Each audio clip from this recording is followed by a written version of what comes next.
Hello and welcome to episode number 11 of the Alpha Movement podcast. Today on the show I have a good friend and my personal massage therapist, Vicki Marsh. She is a super nerd when it comes to, in the nicest possible way, when it comes to recovery and fixing yourself after injuries.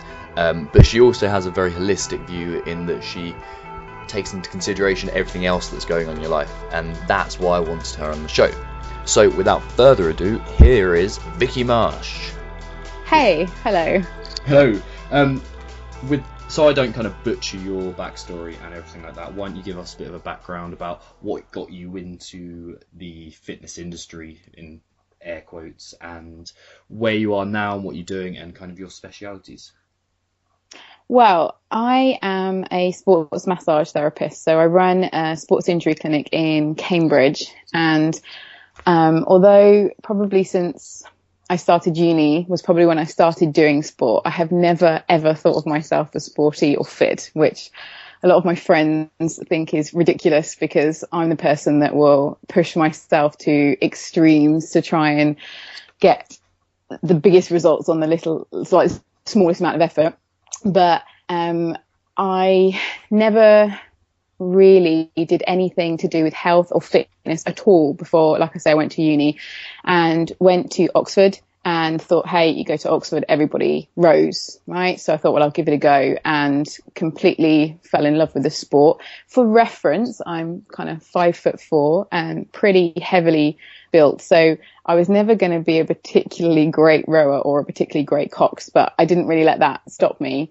But what did stop me was then I gave myself a really bad back injury. And that was, as with probably most people in my profession, the beginning of my journey in kind of learning about sports massage or physio or bodies, and how that just working harder at a sport or just thrashing yourself or just ignoring the pain wasn't really the answer. And that there's potentially some smarter ways to go about managing your injuries and still managing your performance at the same time. Sweet. Perfect. You mentioned before we started that your tagline for the business and a bit of life philosophy generally was heal, mobilize and strengthen. What did you mean by that, or can you elaborate on it a little bit? So for me, it just seems complete common sense, right? So when you say this phrase, heal, mobilize and strengthen, so normally we're talking about, well, if you have an injury, first of all, you need to let it heal. And the next stage is you need to mobilize. So anything that was tight or restricted or limiting you, you need to get that out of the way first before you move on to strengthening. Now, the reason that I kind of break it down into those three phases as well is there's a little bit of physiology behind that, as in you can't necessarily work on strengthening certain muscle groups if you've got other restrictions going on. So you have this concept called reciprocal inhibition. So muscles work in pairs. If your bicep is working or is on, then your tricep is inhibited. So often you'll find that a lot of people will tend to try and muddle this process up. They'll get injured, rest for a little bit, and then just try and go straight back into rehab and recovery. But because the muscle group they're trying to strengthen is actually being switched off, it's being inhibited by something else that's tight, they just don't get any improvement. So by being patient and working through those stages, and you can't cheat, the body won't let you cheat, so you can, as much as you like, try and jump to that final stage of strengthen or rehab, strengthen, rehab. If you don't do the healing and you don't do the mobilizing, then you won't get there. So for me, I find it's a really nice model of talking to patients and trying to get them to sort of understand how to relate to their injury and relate to their body and actually get them back in the gym quicker. Okay, so let's kind of break it down a bit more. What are we kind of looking at when it comes to healing? What kind of techniques could we be using? Well, if we kind of take a standard example of like somebody who, most of the people that I come across, it's not an acute or a traumatic injury. So I don't tend to deal with people that are on the rugby pitch that have had a bad tackle and they've got a ligament injury. I tend to see people that have got issues that are more down towards postural problems, muscle imbalances like overuse injuries. So the typical one, for example, in CrossFit would be a shoulder injury. So you get someone coming to clinic, they're saying that they've got pain, they can't get themselves into a good overhead squat position, they might find that they get some issues with kipping or pull-ups and they want to get better. So immediately they come to me saying, okay, well, what can you do for me in 1 hour appointment? And then what can I do in my own time to mobilize and then get stronger again? But for the majority of people, it's about working out, well, how long has this been a problem for, and what's the quality of the healing that they've already had?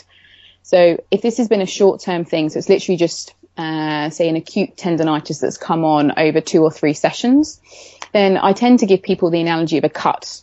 So if you cut yourself, it's a nice clean cut, you've come to me quite soon, the healing, well, we need to give it some TLC and let it heal naturally. Don't pick at it and it'll be fine.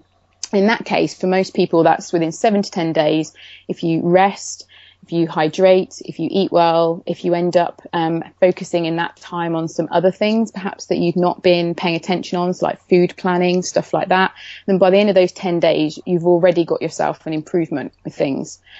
But if you're like my typical patient, then the healing's going to take a lot longer. It's more like a cut that's got infected. Yeah, so that's not going to heal cleanly or nicely. So then what you then might have to do is then have a look at then doing things like supplementing.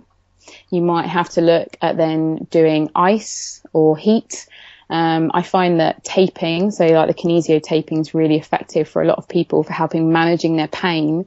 But the biggie for a lot of people is that they just have to back off training appropriately, like really back off training and let it heal. Because if you pick at a scab, it's just going to then get injured again. So for a lot of people, if it's been a problem for a while, it's about really seriously looking at your training and at what you've been doing or trying to sneak past your body and see whether you can fit it in, that's actually been causing that problem to keep coming back.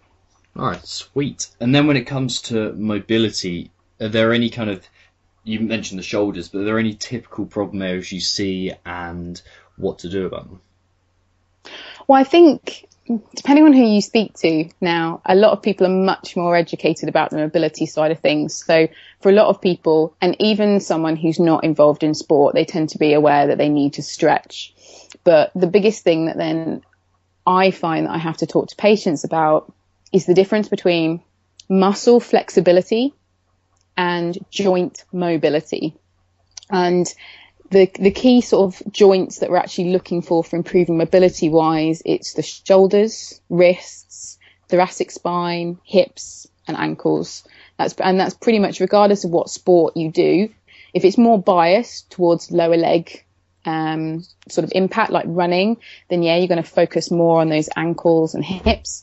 Whereas something like CrossFit, which we've been saying is a generalist kind of sport, you're going to need to tackle all of those areas. But the difference is that mobility drills, we want to be looking at doing repetitions of those. So think of like a sticky door and a hinge. You've got to work that oil back and forth through the hinge in order to get a change. And again, quite often we might find that people start to jump ahead on doing some flexibility work, so trying to do some deep stretching, but actually because they haven't addressed the underlying joint mobility issues, that again, they're not getting the improvements that they want. So when anybody is looking, because there's so much information out there online, make sure that you're identifying what the purpose of the drill actually is. So is the drill meant to be stretching muscles, in which case it normally has to be held for a fairly long period of time with a constant and steady pressure? Or is the focus on joint mobility, in which case you're looking for range of motion, repetitions, and that it increases the quality of movement after the drill? And it's that distinction that I think trips a lot of people up, that they look in a book or look online and then expect either one drill to fix everything, or that they don't quite understand that they need to tackle both muscles and joints at the same time. Okay, so when we're looking at doing joint mobility stuff, because obviously that could be, or is more likely to be the underlying problem, what kind of, would you recommend people go to see someone first, or just, or try things? I think I know what your answer is going to be. Well, actually, what I would say, first of all, is definitely have a go at doing some stuff yourself. Because if you find something that works, if you find something where you can test your movement beforehand, you do a drill and then afterwards it improves, then you know that you're having a benefit. Now, that's the model that we would use in clinic.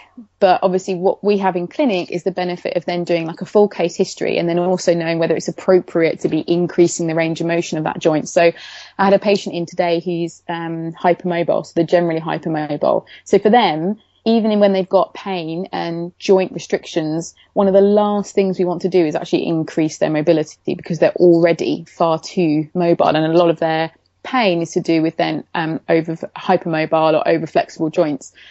But as a general rule, a lot of the stuff that you'll do in warm-ups, especially, and again, like I said, with the CrossFit classes, the coaches will have experience of knowing the fundamentals of movement. So at the very least, sort of using the resources that you've got is definitely stage one. All right, sweet. And then, sorry to jump around a bit, but if you're in pain and if there's been a problem for a while, then so what I was going to say is that if you're in pain and or there's been a problem for a while, that's probably when you do need somebody to actually look at your movement for you. Because one prime example, I had one guy doing an absolutely brilliant job of doing work on trying to manage his knee pain. He was an ollie lifter, working on flossing his quads, on improving his hip mobility, like doing lots of drills on, say, supple leopard. Very good book. And it actually turns out that the poor guy actually had hypermobile knees, so he was making his problem worse. And actually all the problem was down to a previous fracture that he'd had in an ankle. And as soon as we started mobilising that, all of his knee pain went, and now he's lifting and PVing. I think this is where some people consider it almost like a bit mystic. Like, as you said, there's a problem in the knee, and then it can be a problem in the opposite ankle or something like that. How does someone know that the problem's going to be more difficult than it first appears? Well, if the problem, the general rule is that if you've not had the issue or injury or pain beforehand, then you'd start with the simplest thing. So assume that the problem is where the pain is. So, and then you'd either do some short-term management, like I say, with rest, or using ice or heat to manage the pain, and then do some mobility drills that are associated with that body part.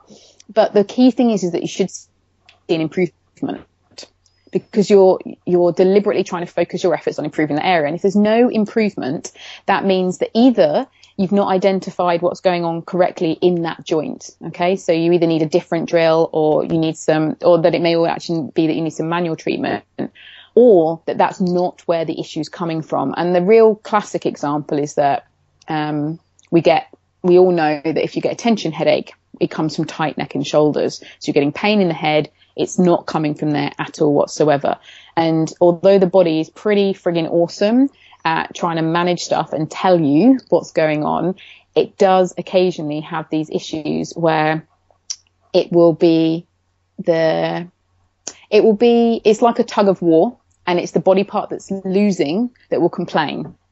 So sometimes that means that you have to bolster that area up and give it a bit more TLC, or sometimes it means that you actually need to calm down the other area that's been pulling and tugging and moving it out of place. Okay, sweet. Perfect. And then when it comes to strengthening the injuries afterwards, what kind of stuff is that looking like? Well, for me, most of my experience is in getting people back to being pain-free, rather than looking at then really strengthening them. So what I mean by strengthening is that strengthening yourself or the body part or your routine or life, whatever it is, to the point that it's robust. So a lot of people will get themselves to the point where they're back training again, and then they then assume everything's absolutely fine. Now, you had to do either a certain number of exercises or mobility drills to get yourself to the point of being able to train again. But then it's a different approach that you need to then keep yourself training. And then also it's a different approach that you need to do to look at the vulnerabilities as to why you got injured in the first place. So, for example, let's go back to the shoulder one. So if someone needs to heal, they take time off, they need to mobilize. So we typically end up mobilizing the shoulder joint. We open up the pecs, might even do some stretching through the lats, do some ball work around the back of the shoulder.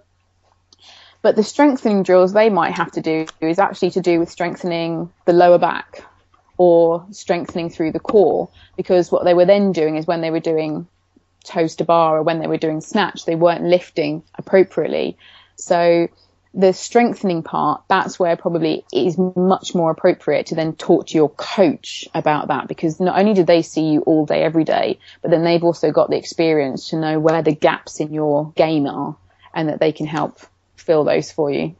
Yeah, perfect. I think that's really good point of view to have as well. The fact that you're going that, look, I can't see what you're doing in the gym, but the person there should be someone there basically to look after you and go on. And like I say, also in reality, like you can't be an expert at everything. So, I really love my job, and I'm really good at the manual work. So I'm really good at helping people in that healing and mobilizing kind of phase. But I can't then also proclaim to be an expert in the strengthening aspect. If you really want to deal with people who are very, very good in their business, they should be specialists. They should be the total geeks that have spent, like, I spend like most evenings on YouTube researching or putting together content with regard to healing and mobilizing. And you want to find for that final phase either a rehab specialist or a coach, someone who is just as excited on a Friday evening when they could be going out at learning different drills, different adaptations, different ways to kind of, like I said, fill those holes in your game. And those are the people that you want to work with if you really, really want to make your body robust. God, that's refreshing to hear. Like, rather than someone saying, yep, I'm an expert in everything. Like, for example, myself, like, I don't do nutrition. It's not important, but I think finding someone, as you said, that is willing to say, look, actually, I focus in this area and that's my thing. That's really important. Just like, yeah, and just as an aside, there are definitely a lot of health and fitness professionals that, struggle because they're trying to build themselves a client base, or again, and it also applies for anybody though. This is like as an athlete and in life in general. If you try and be a generalist, you're never going to be excellent at anything. You'll be good at everything, and that's fine. But if you want to find something where you really excel, or something where you can really drive your passion, then you have to be brave enough to specialize, and also you have to be confident enough to tell people that. And I think for me, that's really important with my patients, that I'm brutally honest with them. Like, if I don't know the answer, I don't know the answer, but I'm sure as hell going to find out. I'll find somebody who does. I'm not going to leave them unattended, but I don't want to then just blag something with them and then them go away and then not have faith or just feel a bit unsettled, because it's their bodies we're talking about. And that's really important that you respect that. Yeah, absolutely. 100%. When it comes to treating injuries or actually mobilizing the area, what kind of tools are we looking at? Obviously, you got like lacrosse balls and voodoo floss bands and Mark Pros and like resistance bands, and like there's so many things. Like, what would you be looking at first of all?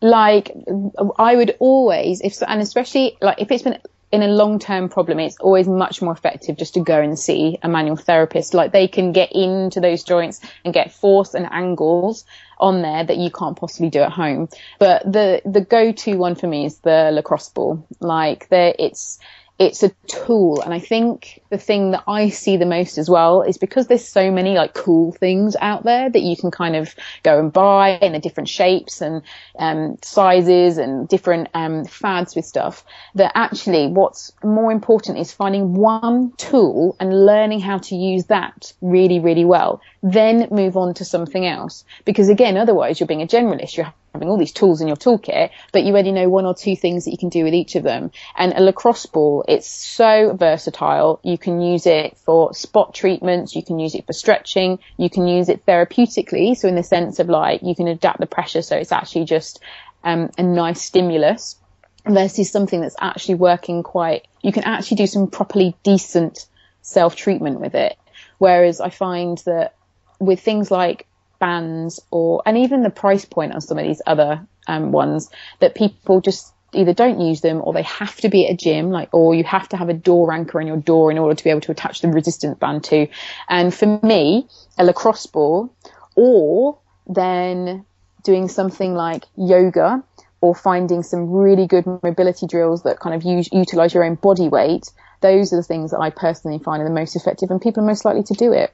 Yeah, so, and you can with your body weight, obviously, but with a lacrosse ball, you can take it anywhere and you can do it anywhere, and that's a huge part of it. When it comes to training around injuries, what can we look at? Because I know a lot of people will start go, oh, I've injured my wrist, I can't train. Like, what can that's a ridiculous example and it's obvious, but what kind of things can we talk about? Well, I think this is such a dangerous topic because you have two ends of the spectrum. You have that guy who, and everybody has one at their gym, that is always injured. There's always something wrong, and there's always something that means that he's having to scale or adapt, or he can't quite join in, and you know, that may well be true. He may well have all of those injuries, but that's a symptom of a bigger problem. That's a symptom, either if we keep on a physiology aspect, that it's a bigger problem with regard to his inflammation and his recovery. But then in reality, it's a symptom of a bigger problem with regard to attitude and limiting themselves and coming up with excuses or reasons about why they can't do things. So somebody who's like that and has injuries, then actually what we do is we actually need to encourage them to train. We need to not pander too much to it, but then actually kind of build up their confidence, show them what they can do, and then actually show them that some of this pain signal that they're getting may well actually be false, because pain's pretty complicated.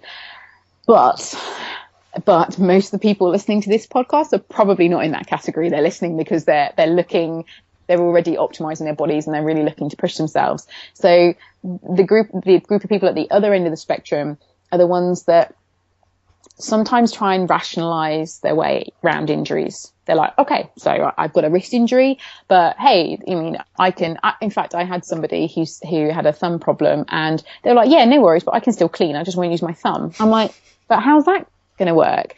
And then actually they've been doing this for a number of months, and they've actually got muscle atrophy in their thumb, but then they've got overdevelopment in their forearm and the rest of their fingers as a result. So for that group, yes, rationalize, yes, try and adapt your training so that you're not using the affected body part. Make sure that you're hacking it as much as possible, so that you're doing things like your sleep, that you're getting your supplementation right, that your nutrition's good, so that you are actually healing and recovering right. But what I would say to that group of people is just stop a second, because your body's trying to tell you something, and it might be quite worthwhile listening. And I don't know until I sit down and have a conversation with you what it's trying to say to you. It might just be that you're just frigging pushing it too hard, or that you're having a heavy loading week. Okay, that's fine. That's reasonable. It's telling you it's struggling, but we expect that because you're going to deload next week.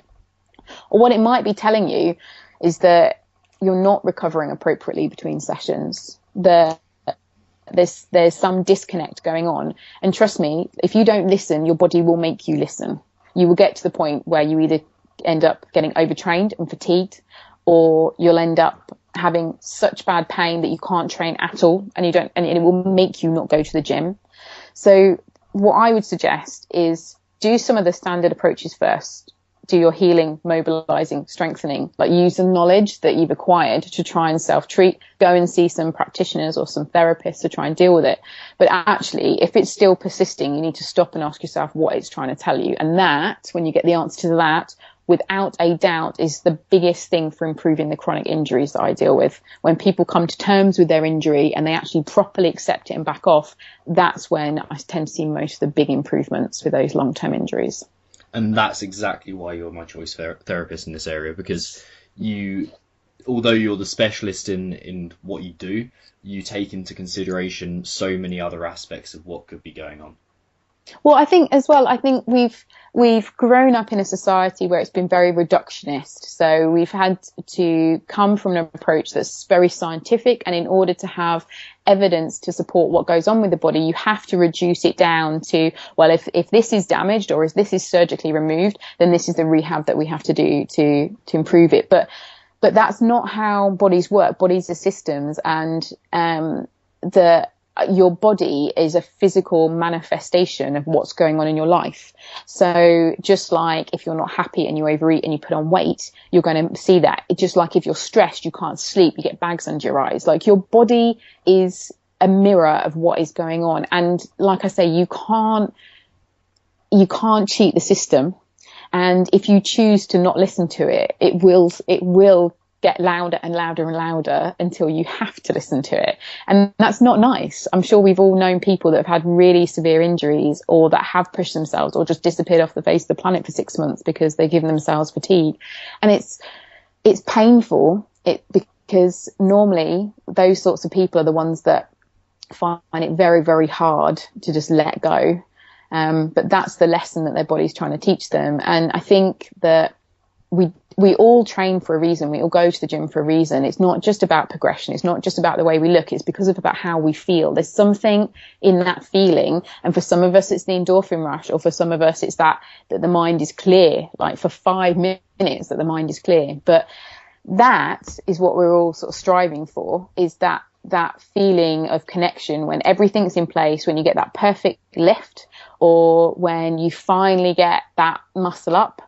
But in order to do that, everything has to be in sync, which is kind of mind, body, soul, like whatever you want to call it. And for me, the avenue in is making sure that you respect and honor your body in order to then allow me to experience that. And if I don't listen to what my body's telling me when it's injured or when it's tired, then I can chase as hard as I like, but I'm never going to get that feeling, that nice flow state. So it's a really clever little system, like I say. Yeah, but it's pretty cool. What are some ways to kind of to look into your body, as in like, or observe what's going on?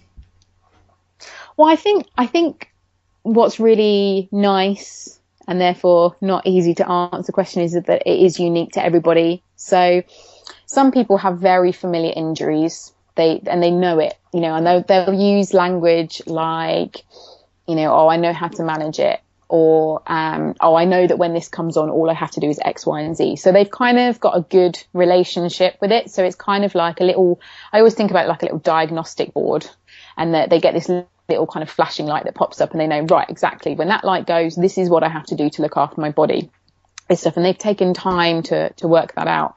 But for a lot of us, it will either be that you'll end up with this specific pain or injury that will keep coming back up again. So all you know that if it keeps coming back up again, whatever you did before obviously hasn't worked. So you need to do something else. But then for others, it can be looking more holistically and going, okay, well, how is my performance going? So it might not even be to the point of injury. It's just how is my performance going? Do I feel like I'm plateaued? Do I feel like I'm going backwards?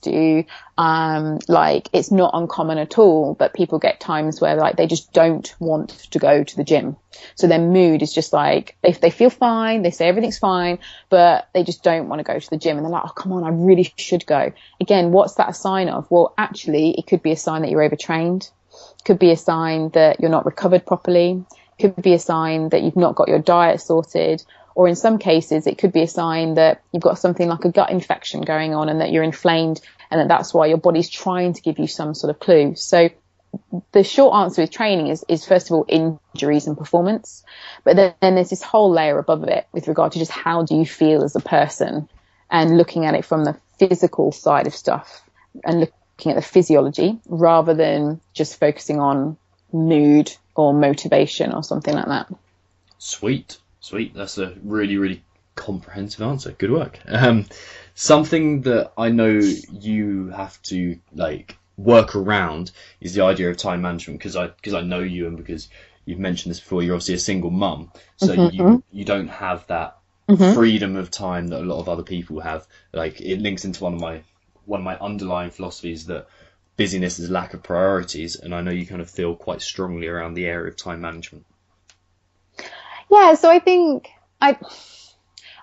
first of all, like everyone is completely entitled to live their lives the way they want to. But for me, one of those things that's really difficult to hear is when somebody says they don't have time, and like, they don't have time. What does that mean? What does that mean? What does that mean that you don't have time? Because I know that I think that to myself on occasions as well. But what it means in reality is that, yeah, you're not prioritizing something. So like for me, like my work's really, really important. And, I've got an adorable like 3-year-old, and, it's just me and him. And, it'd be very easy to say, oh my God, you're really lucky with the job that you've got and the setup that you've got, and that you can take time off to go train during the day, and that, you found yourself a sitter who lives just around the corner so you can go to your meditation class in the evening and stuff. And it's bullshit. It's not lucky. Like I've had to actively choose to do that. And as well, you know yourself better than anyone else. So I know that for me, I have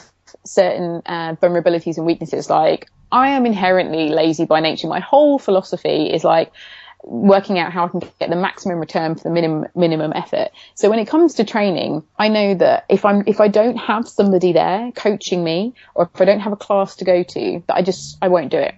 So I've had to make an active choice. Do I want to train or do I not? And if I want to train, then I then have to find a sitter. Right. So then how do I find a sitter? And it then just gives you a decision kind of pathway that you can work your way down to getting to where you want to be. But the other thing that I think is really important is that if you are genuinely trying to pack as much as you can in your day, it's really, really important that you look after your body. Because for me, one of the first things that I notice when I'm not looking after myself is that I start to get anxious. Stuff starts to just feel difficult. And I've managed to, for me, link it down to, I give myself a little kind of in case of emergency plan. So, you know, when you have one of those days and you kind of get to like Wednesday and you're just like, shit, like stuff is not going well. I feel like stuff's coming at me from all sides. Like, people are cancelling, I can't fit these patients in. Like, I've forgotten to pay this bill. I've forgotten to do that. Like, you're struggling. For me, I've picked 3 things that kind of nurture and support my body, which is making sure that I'm going gluten free, making sure that I exercise, and making sure that I sleep. And if I do those 3 things to support my body, then almost within 24 hours, then my mental clarity is so much better. So then my decision making is better, which then means I can make more appropriate decisions about how to manage my time. So for me, the thought of just trying to like control and manage my time or decision making, that's really important. But actually I can't do that. My body in particular definitely gets on my backside if I don't look after it. So I've learned the hard way, the very hard way, that I need to make sure I prioritize those things. And then I prioritize making sure that I have my work balance sorted and that I'm getting enough time during the day. And then I prioritize everything else after that. Because who gives a shit whether the washing up is done or not? Okay. But it's much more important that I've got the food cooked that's ready for the next day and that I've got good food in me. Then I'll be in a position to then do the chores or work on the business and make some sensible decisions moving forward with stuff. So yeah, exactly. Time management is definitely one of my bugbears. Yeah, something I equip each and every one of my platinum clients with is an emergency plan. I call it the oh fuck plan, and it's just a system how to get back on track. Because like when you're in that headspace and you got that head funk going on, you're just like, I've got no idea what I should be doing, and everything seems to be all over the place. But getting that oh fuck plan is just you can't think straight. That's the whole point of being in that place, is you cannot think straight. You cannot make sensible, appropriate decisions. So the only decision you can make is to get yourself out of that place as soon as possible. And it has to be a personal plan. And that's why it kind of was a very long, waffly answer, but it has to be a personal plan, right? But as soon as you're out of that space, as soon as your like head is just getting above water, then you can see where land is and then start making some strategic decisions about stuff. But like, it has to come like from supporting your body first, because trust me, if you don't look after it, it will keep dragging you back underwater again. So it's kind of like fighting an uphill battle. So yeah, definitely, I agree with you. That's a good idea. Perfect. Thank you very much. And something I appreciate that you've done is you've completely reinforced my kind of underlying philosophy of the Alpha movement, which is mastery of the physical body is a foundation of a successful life. So you've epitomised that. So that's really cool. But what does it mean to you to be Alpha? Mm-hmm. Oh, wow. Okay. I think like being Alpha is being master of your own destiny. And that's kind of it. It's master of like your own destiny. So for everybody that's different. A lot of us have similar overarching goals, be that health or success or, family and things, or, healthy relationships and stuff like that. But I think the key thing is that it's yours, and like not, picking up information on the way, picking up information on the journey that actually fits your path. Like you'll find that there's plenty of people that are going to try and lure you in their direction to try and help justify their way of living, or that are going to try and stop you from doing things because, you know, you're being brave enough to kind of do what you want to do. And I think for me, being alpha is just being like, fuck it. Like, I don't know where this is going to go, but I know that this is my path, this is my direction, and this is what's working for me right now. And as part of that, it's all moving towards that final place, which is kind of connecting together that mind, body and soul. And I think it's really important that no matter what avenue you use to get into that, so like for me and then for you, like the body is a huge starting point for that, but that you do then make sure that you're constantly learning, and that you do then look into stuff like meditation and nourishing that side as well, because like in order to kind of get to that final place, you need to be fully connected with yourself. So yeah. Perfect. Good answer. I think like what you said right at the beginning there is like understanding that you're in control of your destiny is a huge part of it. Like I'm still trying to make up my mind about what it does mean to be alpha, and like kind of getting that input from everyone really, really helps. That's a good answer. What do your clients and friends consider you world class at? Wow. I think for like the feedback that I get is about helping them reconnect with their bodies, like, but not reconnect with their bodies just from the point of view that they've been disconnected and ignoring pain and stuff, because the manual therapy stuff is really important. But for me, it's being able to kind of identify what's holding them back. So, and for a lot of people, that's the physical side of stuff. But again, you know, I had a patient in today, and actually, like, they're fine, their body's okay, they're improving, and the biggest thing is that they're really struggling in their relationship at the moment. So to be able to give them a safe space to kind of improve and work on the pain in their body, but then also kind of for them slowly connect that actually the stress that they've been under recently has been affecting them and is actually coming out physically, like that's the thing that I think that my patients really value from coming and having sessions with me. So yeah. Excellent. What 3 things do you do every day for your health? Or what are the 3 most important things, sorry? I think for me, so every day I do a diagnostic. So I kind of have this image in my mind of like a diagnostic panel, and I do a check. I kind of look at the color of the lights, you know, red, amber or green, and you know, I try and keep them all green, but occasionally that's not the case. So for me, I'll then every single day make sure I assess, right, what's my limiting factor today? You know, and is that something physical? Is it that it's time? Is it something mental? So that's definitely something that's really important to me. Sleep. Oh my God, I love sleep so much. I love it so much, and I never get enough of it. So like for me, yeah, having a really healthy relationship with sleep. I've had to do a lot of work to try and get my sleep patterns back on track after a good few years of struggling with it, and that is so important to being kind of happy and healthy. And yeah, I think probably the final thing is gratitude practice.